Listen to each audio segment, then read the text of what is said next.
Move comes amid rising tensions between Pyongyang and the U.S. North Korean leader Kim Jong-un, who is not part of the delegation. Reuters. A North Korean delegation is heading to Moscow for talks on mutual cooperation, the Russian embassy in North Korea has said. The delegation flew to Moscow for consultations in the Russian Foreign Ministry on the vital issues of bilateral cooperation, the embassy wrote on its Facebook page. The sides plan to discuss joint events to be held dedicated to the 70th anniversary of diplomatic relations between the two countries, according to Russian news agency TASS. The move comes amid rising tensions between Pyongyang and the US over the secretive state's continued development of nuclear weapons. Despite US-led international sanctions on Kim Jong-un's regime, Russian tankers have reportedly continued to supply fuel to the country. Donald Trump at the State of the Union: North Korea's reckless pursuit of nuclear missiles could very soon threaten our homeland. Americans officials have warned countries that continue to maintain economic relationships with North Korea are circumventing sanctions and undermining the global effort to curb the Hermit Kingdom.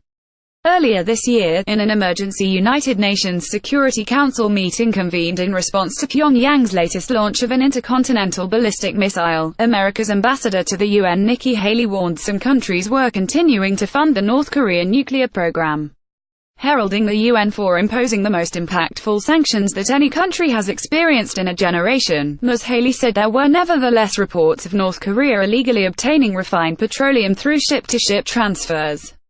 She urged other countries to sever all ties with North Korea, including ceasing trade and expelling North Korean workers.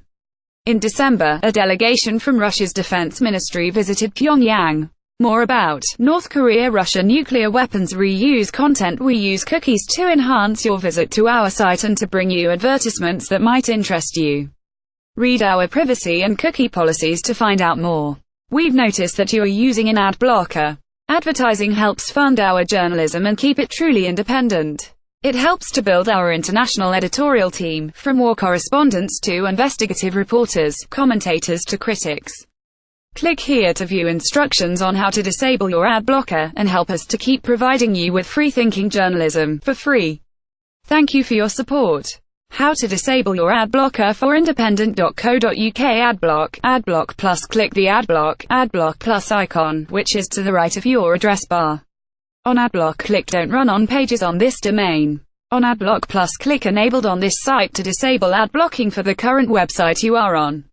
If you are in Firefox, click Disable on independent.co.uk. Firefox Tracking Protection. If you are private browsing in Firefox, tracking protection may cause the adblock notice to show. It can be temporarily disabled by clicking the shield icon in the address bar. Ghostery. Click the Ghostery icon. In versions before 6.0, click Whitelist Site. In version 6.0, click Trust Site or add independent.co.uk to your trusted site list. In versions before 6.0, you will see the message "Site is whitelisted." Click Reload the page to see your changes. Ablock. Click the Ablock icon. Then click the big power button to whitelist the current website, and its date will be remembered next time you visit the website. Then reload the page. Thank you for supporting independent.co.uk.